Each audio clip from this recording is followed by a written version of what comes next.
Magandang umaga po mga loads, mga ka-fishing. Mga isda naman tayo. Tayo mga isda ngayon, yan. Nilinisin natin kangkungan na yan. Pababa doon. Ito maraming tilapia to. Itong area na to. Dito nagtakbuhan yung mga katamtamang lapad. Yan, nagumang tayo pante.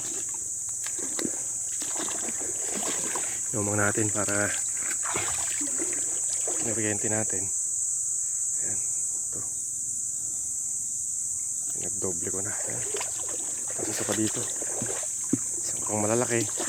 Isang pang maliliit. Yan. Kuumang lang natin. Andun sa baba. Ito mabidyohan kasi wala tayong tagahawak eh. Yan. Yan lang. Mamaya manguhuli lang yan. Kalalagay lang natin eh. Ayun. Sasampa naman natin kuryente ngayon. Ayan. Para makapangisda tayo. Ayan. Tapos natin linisin yan. Yung area na yan. Oh. Baka gusto yung mga kangkong doon. Nulusukan na po natin yung mga kalods.